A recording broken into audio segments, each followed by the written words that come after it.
You hear me? Yes, we can hear you just fine. If anybody has any trouble hearing, you can chat me. You can raise your hand. But we should be good to go with all the technical issues.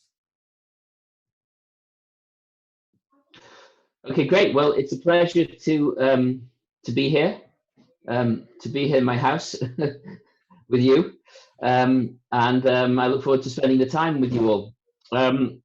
I think it's a very appropriate topic for Lag BaOmer, as it so happens. I think it's more by accident than anything else, but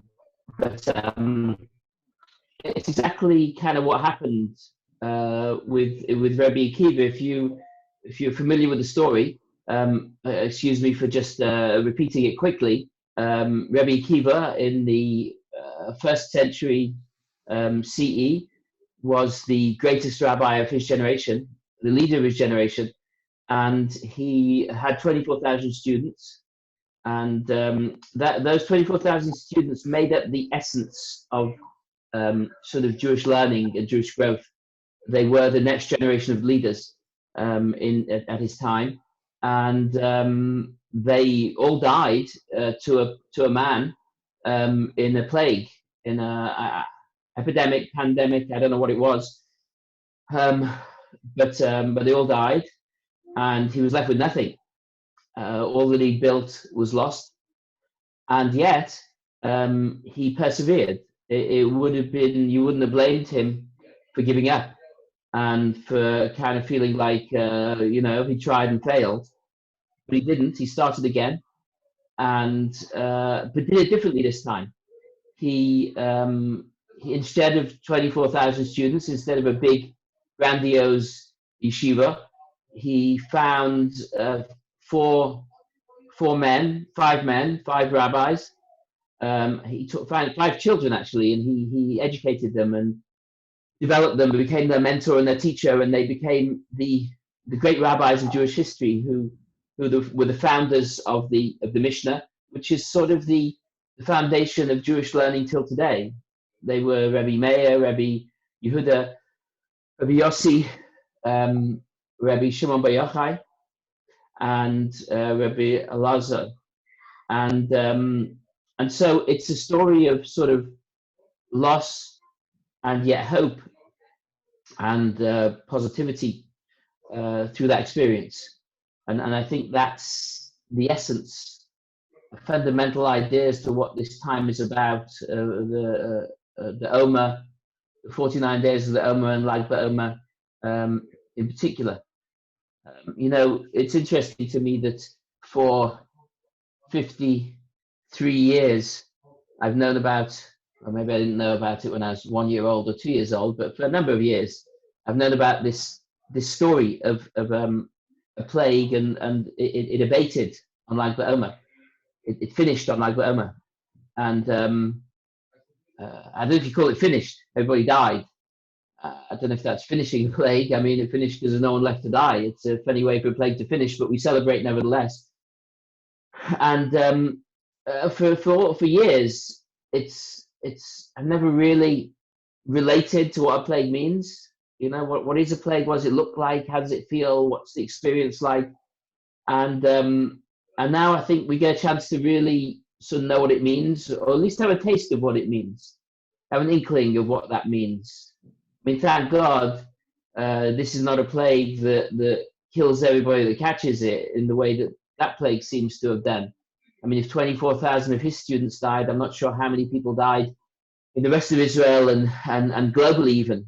But it was an incredible disaster. But I think we have more of a sense of what that's about.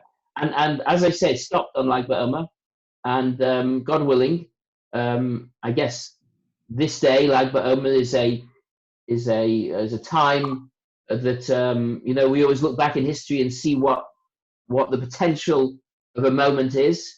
Leaving of Egypt was a moment of freedom. This freedom in the air during that time. So I guess Lag BaOmer, the end of a plague is in the air in Lag BaOmer, and let's hope that this year, God willing, the Lag BaOmer will do its magic as it did all those years ago. But I just wanted to share another part of that message that's very meaningful for me, in terms of Rabbi Akiva and what he did, and sort of how he did it. I really took something from that recently, in that I started here in England, what I call the Rabbinic Training Academy. And what I'm doing is I'm taking young rabbis fresh off the boat, so to speak, and training them to try and be more human, more understanding of the humanness in others, more open-minded, more sensitive, more humble. All the qualities in my mind the rabbi should have, that rabbis don't always have. And I really took inspiration from Rabbi Akiva, because I was running programs to reach out to lots of different people, and sort of big mass programs, and I felt like at a certain point, wasn't convinced that that's really the way to impact in a meaningful way educationally. I felt that perhaps it's you want to impact educationally, quality is more significant than quantity. And I think that's a message of the Jewish people as well. We've never been a large nation. And yet, if you look at the impact that we've had on the world, I believe we've had more impact, certainly in terms of education, and certainly in terms of moral education, than any other nation that's ever graced this earth. And yet we're small. And I think it's a matter of quality. I think sometimes with quantity, you lose the value. And that's perhaps what happened with the Akiva students. It was too big, it was too unwieldy, there were too many of them. He wasn't able to impact them in the way that he wanted to. And so he moved down to 5 and said to himself, I can impact 5. I can have an effect on 5. And from those 5, they really built the foundation for the Jewish future, going forward after the destruction of the temple, which was a time of incredible upheaval, as you can imagine, the Jewish people. And yet these 5 great men built our future, and built, well, I guess now is our past. But sort of, we owe them the fact that we exist as a Jewish people today. And so I think Rabbi Akiva's strategy was the right one, second time round. And I take great sort of inspiration from that. So moving on to the topic, though, which is, let me just look at it, maintaining optimism in the face of loss, in the face of sort of loss, and also I wanted to kind of talk about sort of challenging times as well, which is kind of what we're going through at the moment. I just wanted to share a story you might have heard before. A story, I can't remember the name of his book, but it's a book written by Hugo Gryn, who used to be the, he's passed away, but he was a Reform rabbi, actually, in England. He was the head of the Reform movement over here. But he was also a Holocaust survivor, and he wrote a book on his experiences in the Holocaust. And he has one very beautiful story in that book, whereby he was in Auschwitz with his father. And I don't believe that his father survived Auschwitz. I believe only he did. And it was his father at a certain point started gathering together margarine. They got a ration of margarine every day. He started taking half of the ration and putting it aside. And Hugo said to him, why are you doing that? What's going on? And he says, well, Hanukkah's coming up, and I want to be able to light candles on Hanukkah. And his son said to him, but father, isn't pikuach nefesh, you've got to think about life before mitzvot. It's if your life is under threat, you don't do a mitzvah, and we need every calorie that we can get in this place. And his father said to him, let me try and teach you a lesson, son, that perhaps you will stay with you, in the future. He said that a human being can live for maybe 2 or 3 weeks without any food. And he said that a human being can live for maybe a few days without any water. He said a human being can perhaps live for a few minutes without any oxygen. He said, but the message of Hanukkah is a message of hope for the future. And he said, a human being can't live for a moment without hope. Without a sense of hope for the future, without a sense that there's something in front of us, there's something to look forward to, that there is some sense of optimism, that something good lies in wait for us. Without a sense of that, people give up. And when people give up, there's nothing left. When we human beings give up, there is no hope. There is no future for us. But we Jews know this. We, the Jewish people, know about hard times. It's in our genes. We know how to deal with hard times. And I suppose, to be fair, these are not the hard times of the past. Even these are not the troubles that the world and the Jewish people have been through. The Spanish flu in my country alone, in the UK, killed 250,000 people. This country went through the Blitz, and the thousands died every night, and it destroyed homes as well as people. It's challenging times. There's no question, and each person's challenge is their own, and each generation's challenge is its own. And this is challenging for us, and this is hard for us. And I kind of want to talk about maintaining optimism and maintaining positivity. And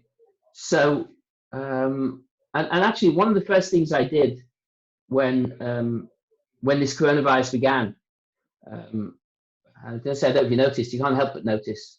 I'm sure it's the same in the US as it is over here. But the press have been so negative about it. It's such a story of doom and gloom.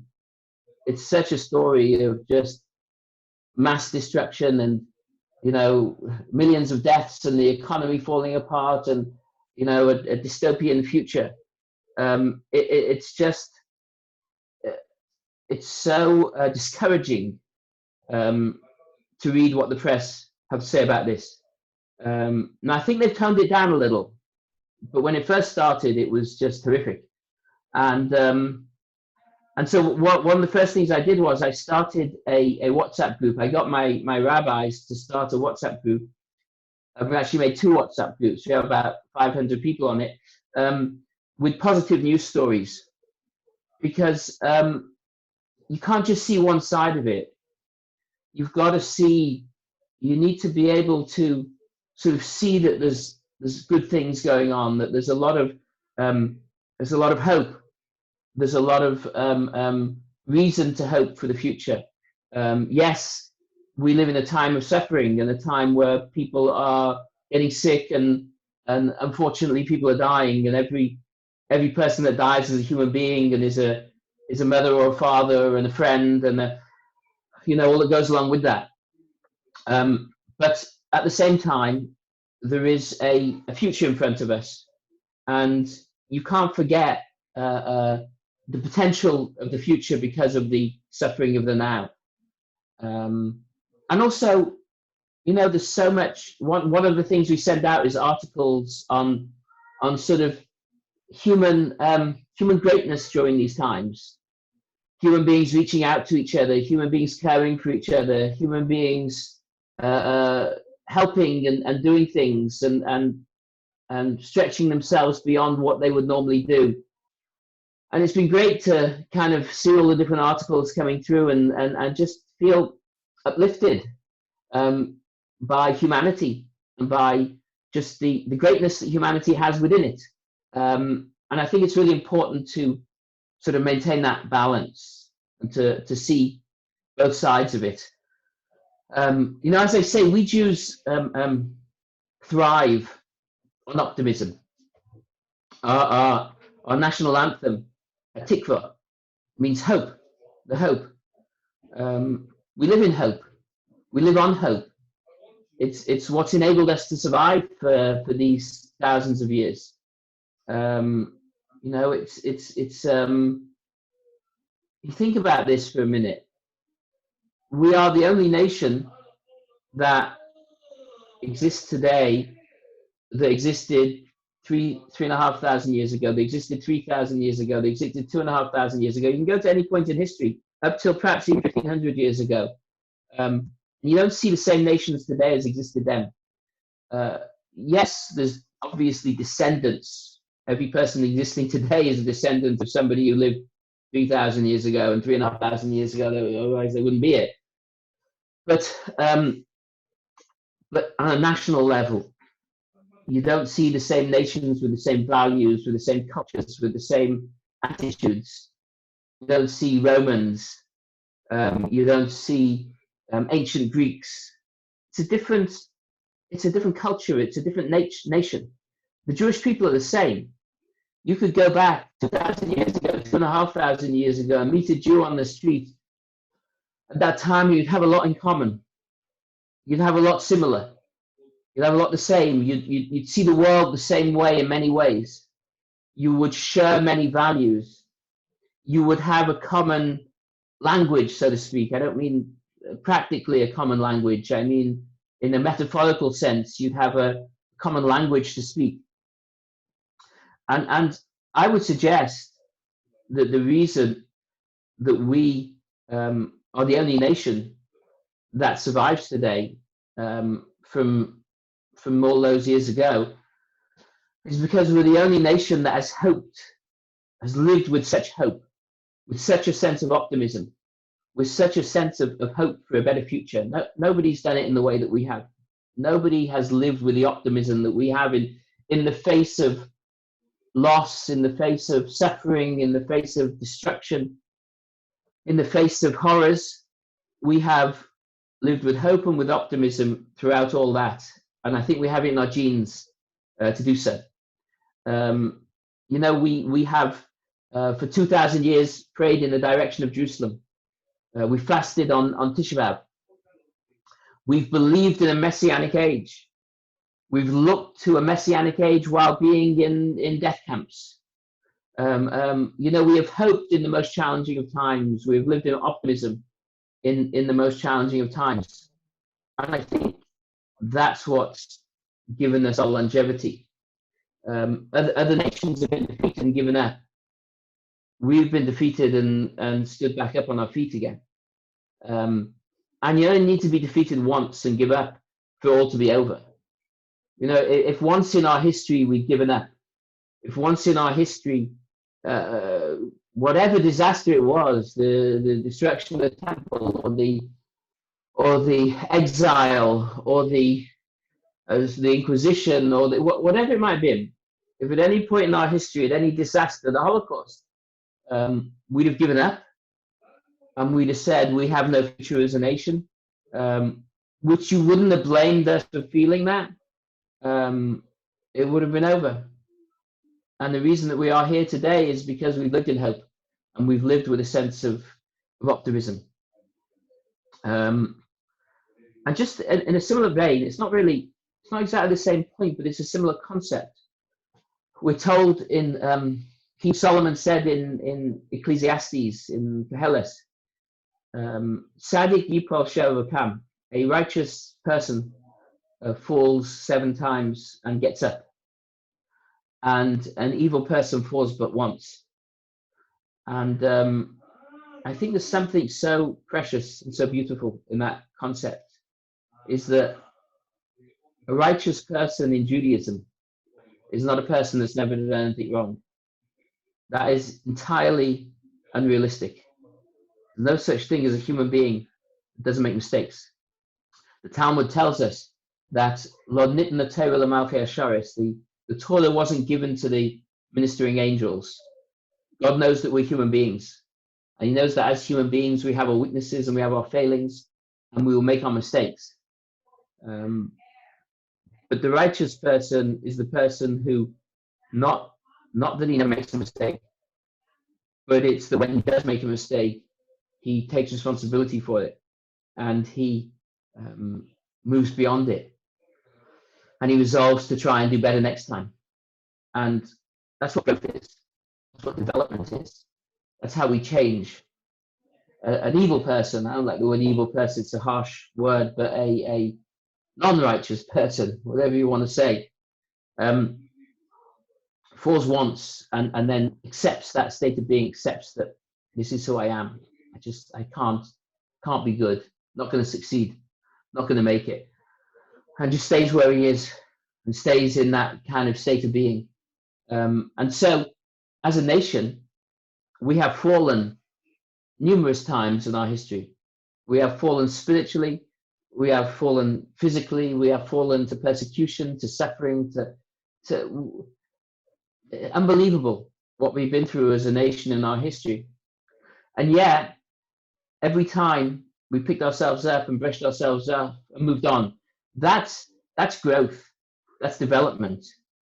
You become greater when you do that. You become better when you do that. You improve when you do that. You become more resilient. You become stronger. And I think that's the source of our strength. So the source of our strength as a nation is the fact that we've done that. And we keep doing it. And we do it over and over again.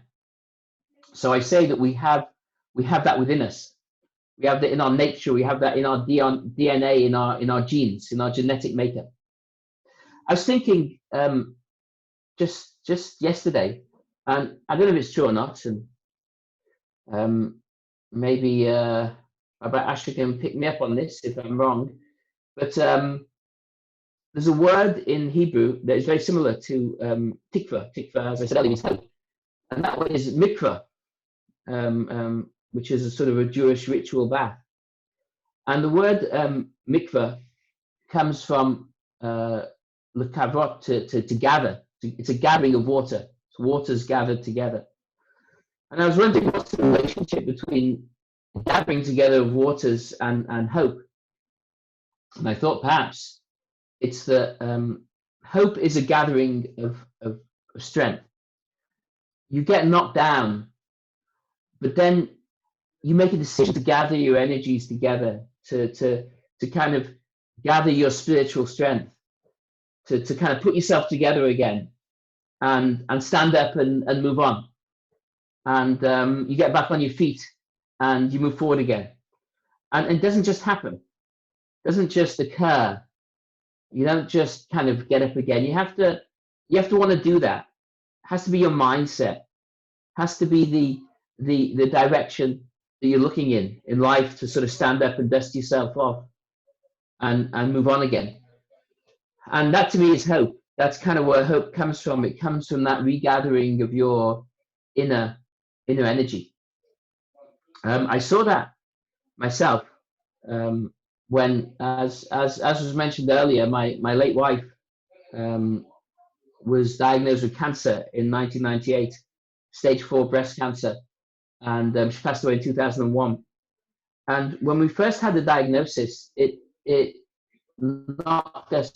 hit us like a ton of bricks. She was young. She was 27.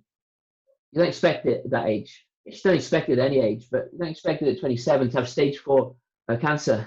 And it knocked us down for a while, knocked us over. We were in a daze. We didn't know what to do. We didn't know where to go. We just didn't know what to do next. And then somehow, some way, we had a realization for ourselves that we don't want to live in this feeling of despair, because it's very easy to fall into that. It's very alluring. There's a comfort to it. To just feel a sense of hopelessness and apathy in the face of something so great and so challenging. But we kind of made a decision for ourselves that we were going to kind of get up, dust ourselves off, and look to a better future, and have hope, and look for a sense of optimism. And so I have a sense of how that works. We did that, and it made our lives so much better. It was so positive for us. So I kind of have that sense of what's that about, and how that works.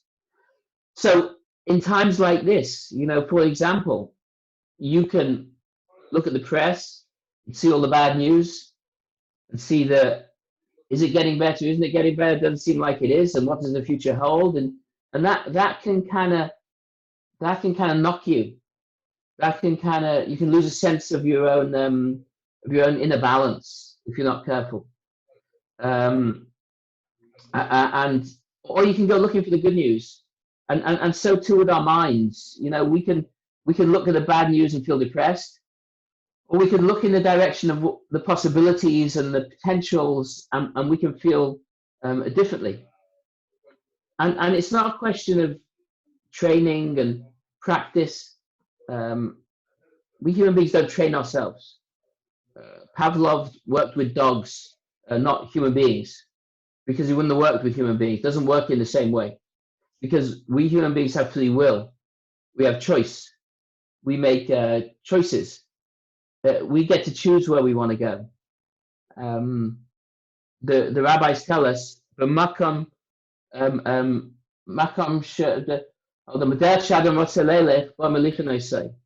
in the way that a human being wants to go, that's the way God leads them. We get to choose our orientation. We get to choose our way. We don't get to choose results. We don't get to choose how things play out.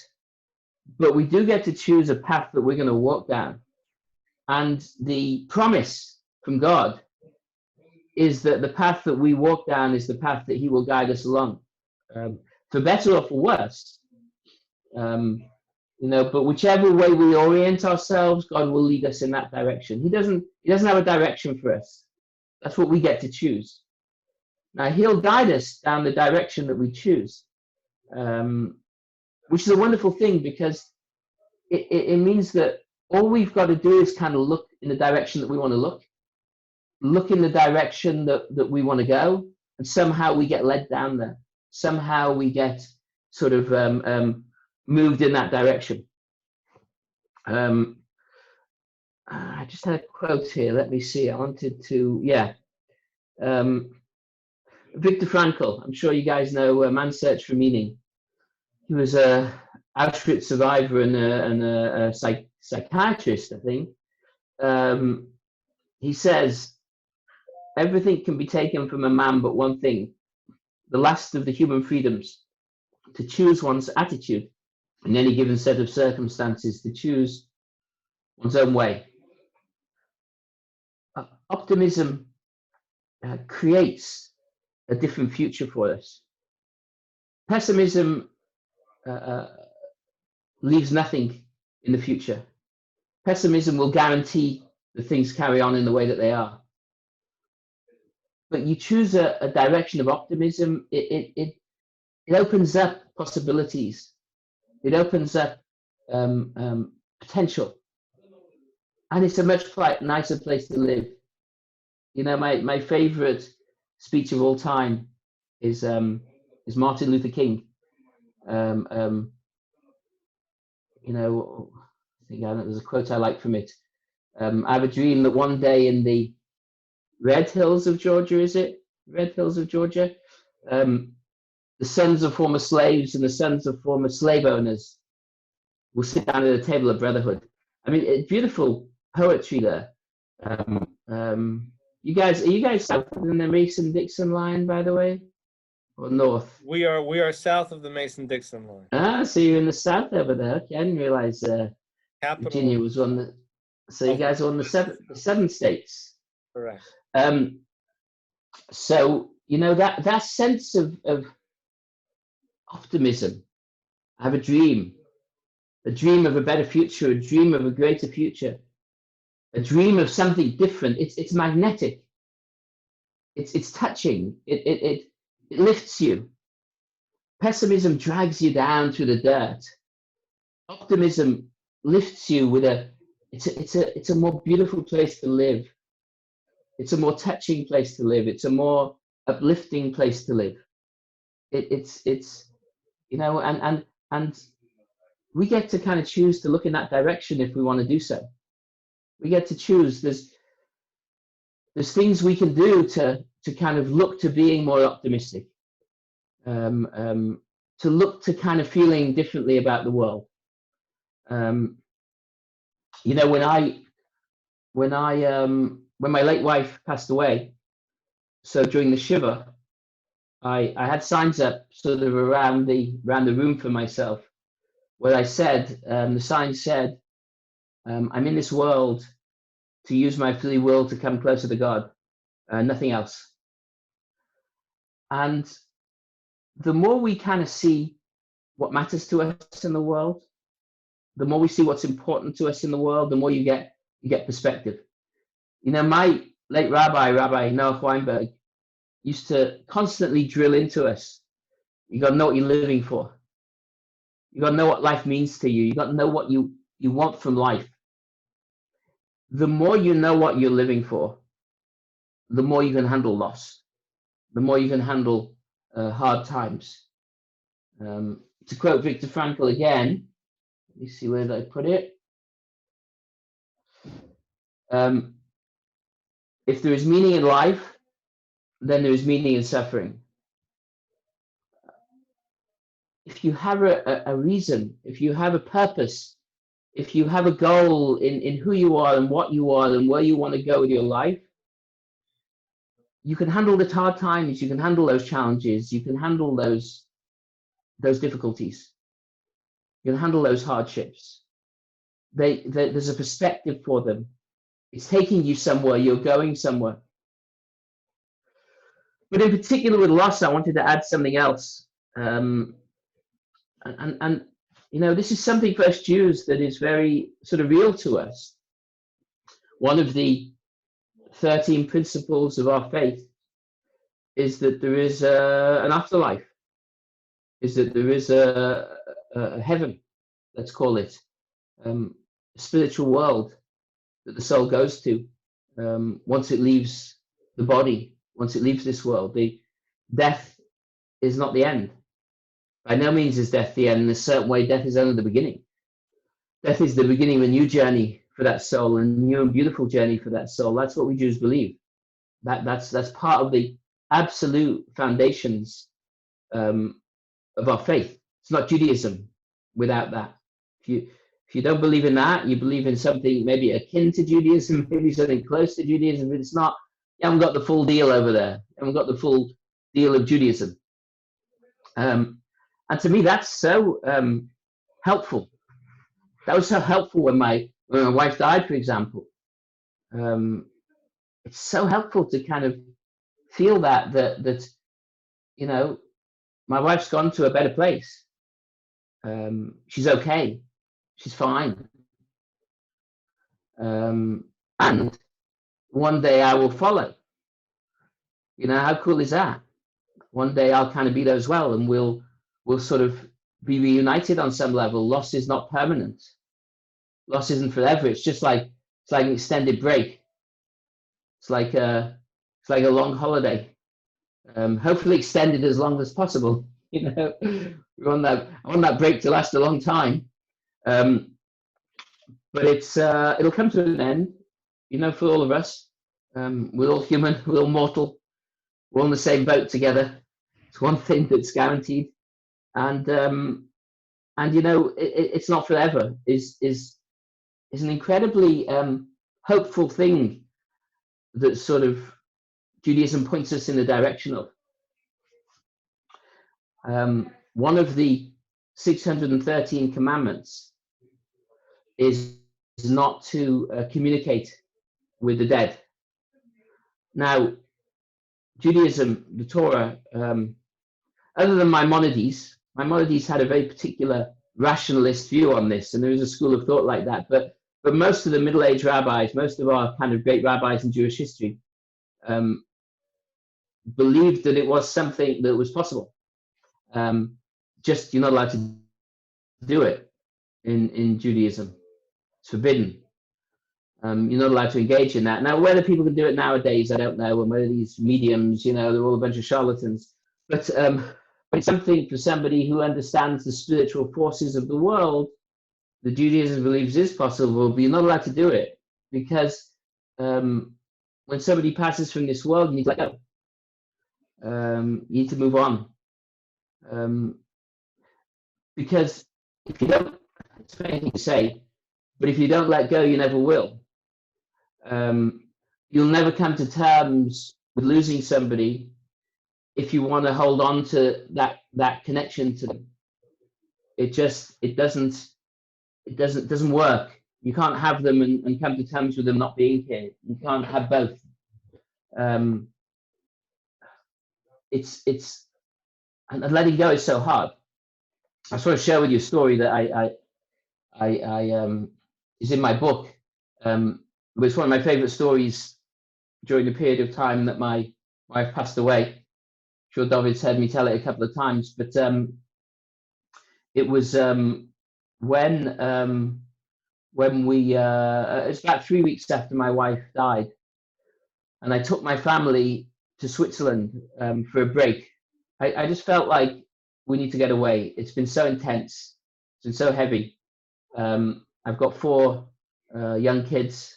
They were aged, I believe, either 2, 4, 6, and 8, or 3, 5, 7, and 9, something like that. And so we went to Switzerland just to get away and just to clear the air a little bit. Thought the mountain air some fresh air might calm us down and get us a little more peaceful. So we went, we flew to Zurich airport, and we met a good friend of mine there, known to the kids as Uncle Yitz. And we rented a car, an 8-seater, because we had with us my 4 kids and myself and Uncle Yitz and David's sister, my sister-in-law, was with us as well, and our nanny. Our nanny came with us also, and our nanny today is my wife. It's a separate discussion, separate for another time. And so there were 8 of us, and we rented this 8-seater, and we drove to St. Moritz. Anyone ever been to St. Moritz here? No? Probably got good mountains nearby, the Red Hills of Georgia, maybe. I don't know what those are like. Called the Blue Mountains. The Blue Mountains, there we go. Mountains, the Shenandoah Mountains. Yeah. You can ski there, good skiing? There's skiing that's better in Utah. Utah, that's a long way to go. No, I'm kidding. We're not known for our skiing, but we are known for some nice mountains. Oh, okay, fine. Okay. If I was going to Utah, I'd want to go to Moab, not skiing. I mean, that's a shame to miss out on the incredible sandstone over there. But anyway, so go on. Just a heads up, your daughter just tuned in, so she's listening to you tell her story now. Okay, well, that's a different daughter. But no, anyway, your daughter Sarah. Yeah, it's a different daughter. Fine. She's not the main character in the story. Okay. So we were going to St. Moritz, and we none of you ever been, as you say. So you don't know the road. The road is one of these steep mountain roads where you go up hairpin bends. So when we were in the airport, Uncle Yitz and I were the only 2 that were sort of old enough to drive, and we both gave in our licenses. And I said to Uncle Yitz, do you want to drive first, or should I drive first? And Uncle Yitz said, "Oh, you drive first, Shaul." And for those of you who know Uncle Yitz, that means he didn't want to drive at all. But that's fine by me. I'm okay with that. I was happy to get my mind off things. And so we're driving up this series of hairpin bends, and at each corner, at each turn, there's a cliff, and the cliff's getting higher and higher as we go higher and higher in the mountain.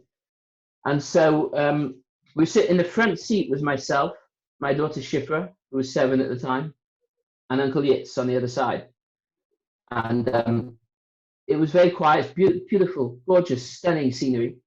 And everybody was just quiet and sort of contemplating and in their own thoughts. And then Shifra, my 7-year-old daughter, said to me, "Abba, what would happen if the car went off the cliff?" So I said to her, and I say to people when I tell this story, it's not a story on parenting. not necessarily suggesting that this is how you do your parenting, it's just how I do mine. I said to her, if we went off the cliff, there were 8 of us in the car. 2 of us would die immediately from the impact. 2 people would die of their injuries, probably on the way to hospital.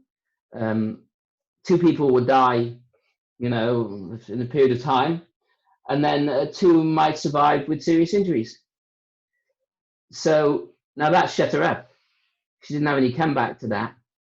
And the reason I do it is because I know I just kept to the chase. If I'd have said, "Oh, we won't go off the cliff," she would say, "Well, how do you know?"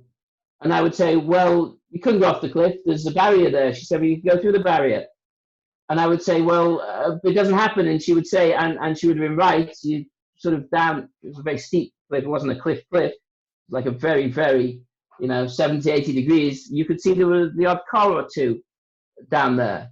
So she would say, "Well, how do those cars get down there?" And I would say, "Well, I guess maybe they went off the cliff." So she said, "Well, what happened?" And then I'd have to kind of tell her. So I think I just kept straight to it. And so she said to me, she kind of went very quiet for a while. And then she said to me, "Abba, if we go off the cliff, I want to be one of the people that dies." So I said to her, "Why is that, Shifra?" And she said, "Because I could be with Ima again." And I said, "You know what, Shifra?" And it was true. I said, I was thinking exactly the same thing. And I was, because we're talking about death and we're talking about dying. And I thought to myself, if I die, I'll be my wife again. And so I said, "Shifra, I was thinking exactly the same thing. I agree. If we go off the cliff, I want to be one of the people that dies too." And Uncle Yitz said to me, "Okay, maybe I'll drive the car now," which was quite amusing in the moment, because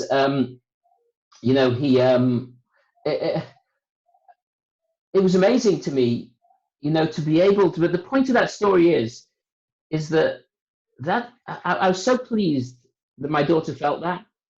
I was so pleased that my daughter had that sense of hope in the future. That mother's not gone.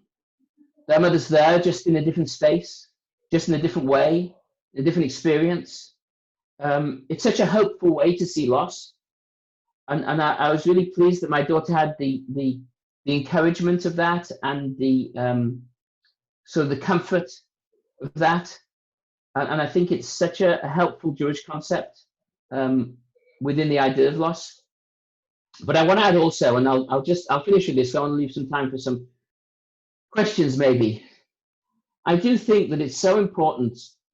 I have a list. I haven't taken many recently. Well, I actually did 2 this year, but previous years I haven't in recent times. I take trips to Poland, and I have all sorts of resources that I kind of use for those Poland trips. And in the booklet that I have that I use, one of the things I have is Holocaust jokes. These were jokes that were used in the Holocaust. That they were jokes that were created in the ghettos and the camps by the Jews who were there to kind of laugh at their situation. Now you think to yourself, how could you laugh at being in a death camp? How could you laugh at being in a ghetto? But I think it's really important to be able to do that. And I think that's something we Jews have always been able to do, is to be able to kind of laugh at ourselves and just feel, even in the face of intensity and heaviness and just fear and concern and worry, to have a certain lightheartedness as well. And I think it's really important. And I just want to give you one example of that, and then I'll finish. So when my I guess probably some of you have kind of had an experience of a loved one who's sort of been through cancer. And one of the interesting things that I found about that particular illness is that, my wife used to say it herself. She used to say that you can have cancer and run a marathon and have a cold and not be able to get out of bed. It's a really, that for a very, very long time, during such an illness, you're actually very well, you're actually very healthy. And that happened with my wife. she was incredibly healthy for years. And really, she took a turn for the worse very suddenly, almost overnight. Almost overnight, she suddenly got sick, and we weren't prepared for it at all because it was so shocking. She'd been so healthy the whole time. And what happened was her breathing got very bad, and we rushed her into the hospital, and we and it was shocking to me. We were in a place called Bournemouth, which is about 2 hours from London. We were on holiday actually at the time, just the two of us, and she'd been up about 3 nights, unable to breathe, the whole time we were there. And we spoke to our GP, and in the end, he said, "I think you better come back to London to the hospital." And so I'd been up with her all night, and I was absolutely exhausted. And so I started driving back to London, and I was falling asleep at the wheel. But we need to get back. I didn't know what to do. I could not keep my eyes open. So my wife said to me, "Let me drive." I said, "You can't drive. You're not." She said, "Look, let me drive a little bit, and maybe you sleep." So I said, "Fine, I'll give it a go. We can even do 20 minutes. Maybe that'll help." So she drove the car, and she was driving along at 70 miles an hour, and that's the speed limit over here, by the way. She wasn't going over the speed limit. Suddenly this car started slowing, 60 miles an hour, 50 miles an hour, 40 miles an hour. And it was 3 a.m. Thank God there was nobody on the highway. And the car just stopped in the middle of the highway. And I said, "Lorna, what's going on?" She says, "I can't push the gas pedal. I don't have the strength to push the gas pedal." She went from a week earlier being entirely healthy to that, like I say, overnight. So we got to the hospital, and the doctors examined her. And the next morning, I went to see the oncologist, and the oncologist said to me, "Look, can you come and sit with me in my office?" And she'd never done that before. So I went to sit with her, and she said, "Look, I have to tell you that time is very short." And I said, "Well, what do you mean by very short? Can you be more specific?" I thought she was going to say a few months. She's only got a few months left to live. She said to me, "Well, she might even die today." And I said, "What?" She said, "Look, she can't survive more than 2 weeks, in my experience, given where she's at in the stage of this disease." And I thank God she lived for 6 weeks, and those 6 weeks were the best 6 weeks of our marriage, and possibly of my life. But it was shocking to me. I couldn't get my head around it. I didn't know what to do. So I went out straight away, and I called my rabbi, which is the kind of what I would do, just to get some advice and get some guidelines and get some guidance from him. So I said to him, "Rabbi," I told him what happened. I said, "Tell me, what do I do?" Now I was looking for some spiritual guidance, for some insight, for some encouragement, for some support. I said, "Please tell me, what do I do?" And he said to me, "Tell your wife a joke." That was his answer. I said, "What?" He said, tell her a joke." He said, "Here, I'm going to tell you a joke." And he proceeded to tell me a joke. It wasn't a particularly funny joke, but it was a joke. He says, "I want you to tell her one joke every day at least. And I'm going to gather for you jokes and send you jokes." And he did that. He sent me one joke a day, if not more, every day for the next 6 weeks. And, it was so the right answer for me. It was so what I needed to hear. In retrospect, didn't make any sense to me at the time, but I was getting so lost in the heaviness of it, in the intensity of it, and the world was on my shoulders. And it was amazing just to have a little bit of relief, just to be able to let go a little bit, just to live a little bit more in the moment, in a little bit more of a peaceful place within myself. And so the humor is able to do that. And I think that lightness and that lightheartedness, the more we can maintain some level of lightness and lightheartedness in our lives, it's incredibly helpful to see us through difficult times. Otherwise, it just gets overwhelming.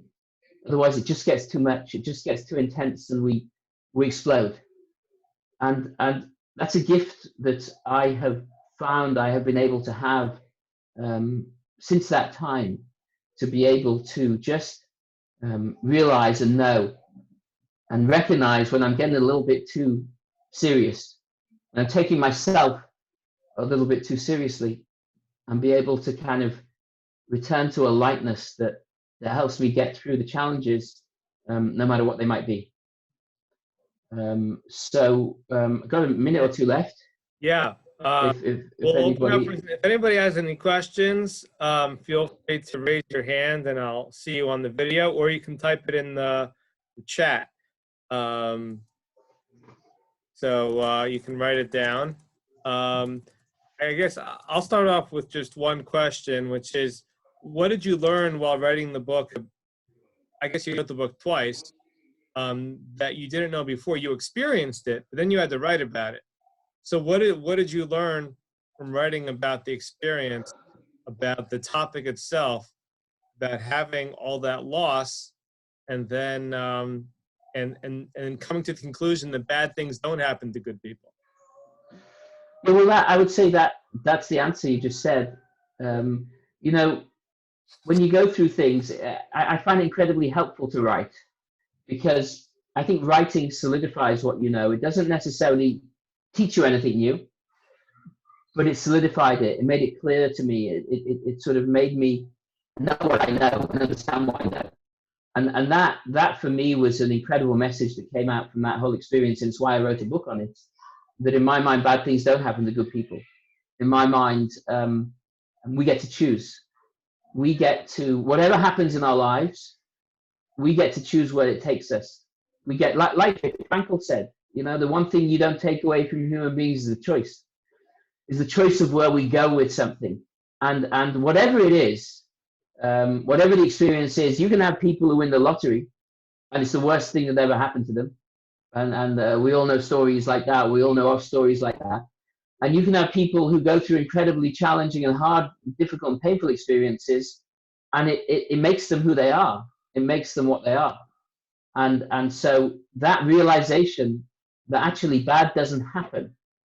Bad is what we do with something. Good or bad is the choices we make based on the experiences we have. That realization is something that really became so clear and so apparent to me in writing the book. Okay, thank you. All right, it's hard to kind of do this over this medium, but if anybody else has any questions, feel free to unmute. I guess, yeah, you can unmute yourself as well if you want, or turn on your video.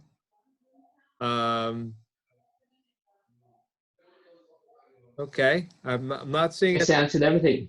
Yes, there are no more doubts.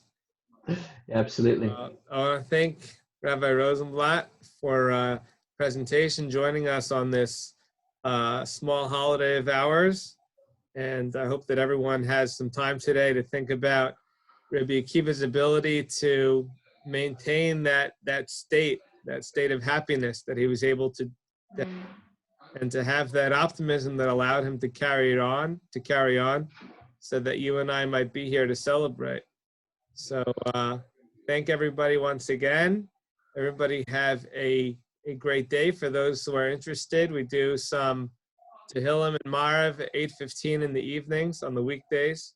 And everybody have a wonderful day. A happy Lag BaOmer. And I wish you all health. Stay healthy, everybody. Thank you. Thank you, everybody. All the best. Bye-bye.